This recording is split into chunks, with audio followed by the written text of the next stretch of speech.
Өдрийн мэндийг хүргэе. За өнөөдрийнхөө хичээлээр хэдүүлээ IELTS-ийн speaking-ийг хэрхэн амжилттай давах талаар хичээлийг орох болно. IELTS speaking нь өөрөө 3 хэсгээс бүрддэг. Part 1, Part 2, Part 3 гэсэн хэсгүүдэд хуваагддаг байгаа. За IELTS speaking Part 1 дээр болохоор ер нь бол юм арай амархан асуултууд асуудаг. Амархан гэдэг маань юу гэсэн үг вэ гэхэлэр бидний өдөр тутамдаа ярьдаг ярианы асуултууд хөвчлэн орж ирж болно. Жишээлх юм бол what's your full name гэж юм те. Чиний бүтэн нэр чинь хинбэ гэсэн асуулт. За энд хариулахтаа болохоор my full name is Шинэ. Тунгаа you can call me Шинэ. За энэ нь юу гэсэн үг вэ гэхэлэр миний бүтэн нэрийг Шинэ Тунгаа гэдэг. Тэгээ намайг Шинэ гэж дуудаж болно гэсэн хариулт өгж гинэ гэсэн үг. Энэний оронд болохоор жишээлх юм бол what's your full name гингүүт нь my name is Шинэ гэд хэлж болохгүй байхгүй юу? Заавал нэгээс хоёр өгүүлбэрүүдийг ингээд хэлж явах хэрэгтэй болчих чинь гэсэн үг шүү. За дараагийн бас түгээмэл орж ирдэг асуулт бол can I see your passport or ID гэсэн асуулт байдаг гэсэн үг. Энэ болохоор чиний ID эсвэл паспортыг харж болох уу гэсэн асуулт. За энд хариулахдаа мөн yes гэд хэлж болохгүй тий. За энэ өгүүлбэрийг бас хоёр өгүүлбэр ер нь бол хэлэх гэж үзэх хэрэгтэй. За жишээлх юм бол sure here it is I used for registration process гэдэг ч юм уу тий. Ингэж хэлвэл илүү их зохимжтой байна гэсэн үг шүү. За дараагийн бас түгээмэл орж ирдэг асуулт бол where are you from гэдэг асуулт. Чи хаанаас ирсэн бэ? I'm from Mongolia. It's a big country with lots of open space and nature. Тэ? Би бол Монголоос ирсэн. Манай улс амар том тэгээ маш өргөн удам газар нутгтай байгальтай улс юм а гэсэн хариултыг өгж гинэ гэсэн үг. Энэний оронд болохоор where are you from гэдэг асуулт нь I am from Mongolia гэж ганцхан өгүүлбэр хэлж болохгүй шүү. За аль бол 2-оос 3 өгүүлбэрүүдийг хэлээд яваарэ.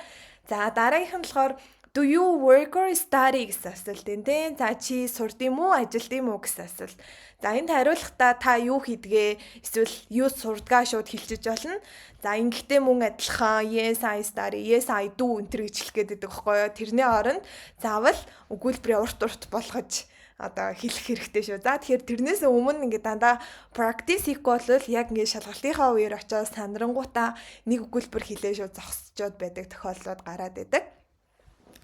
За дараагийнх нь болохоор why do you choose this course in job? Тэ иймэрхүү асуултуудаар мөн адил үргэлжилж болно.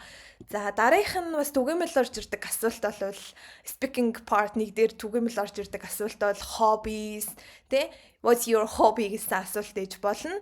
За энд хариулахдаа I like learning languages and reading and traveling because when I travel I'm really happy гэдэг ч юм уу тий. Иймэрхүү урт өгүүлбэрүүдийг буюу комплекс өгүүлбэрүүдийг бас хэлэх гэж хичээгээрээ.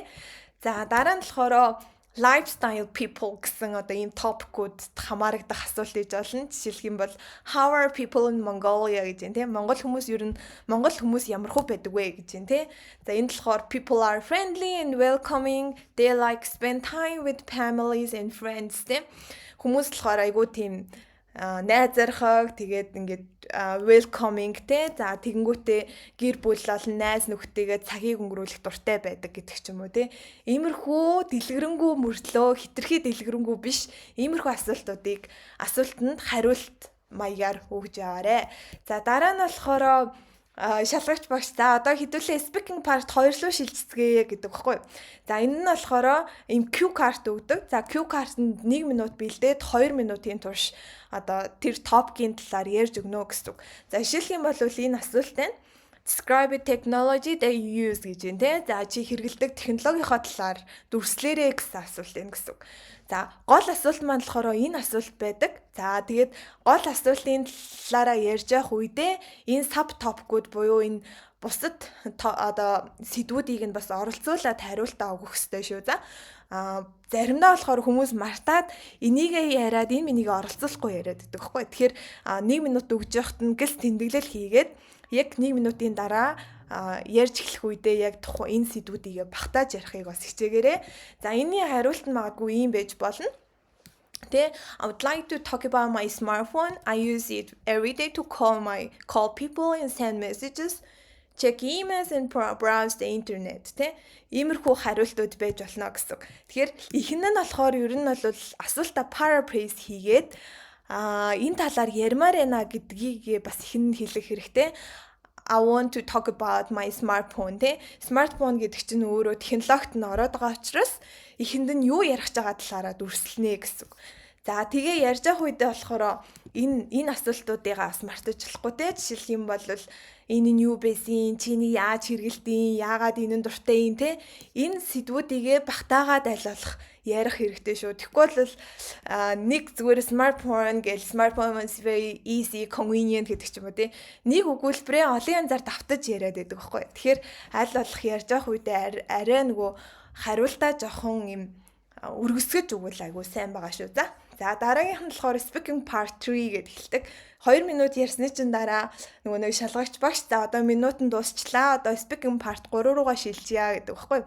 За энэ дээр юу асуугдаг вэ гэхээр чи speaking part 2 дээр юу ярьсан? Тэр асуултуудыг speaking part 3 дээр асууна гэсэн үг.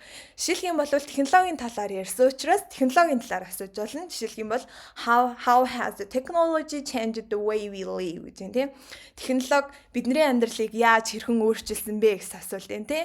За мөн дараагийнх нь болохоор how do young people use technology compared to older people.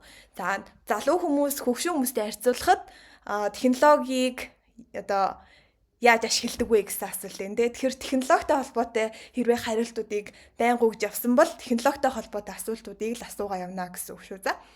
За ингээд speaking part 1, speaking part 2, 3 гэсэн 3 хэсгээс бүрддэг ийм шалгалт байгаа. За тэгээд мөн яг шалгалтаас өмнө одоо танил бус сэдвүүд дээрээ ярьж ярианы дасгалуудыг аягүй сайн хийгээрэй. Тэгэхгүй бол яг шалгалтынхаа үеэр очиод мартаад эсвэл сандраад байх тохиолдлууд маш их гардаг байгаа шүү. Тэгээд бүгдээрэнд нь амжилт хүсье. Баяртай.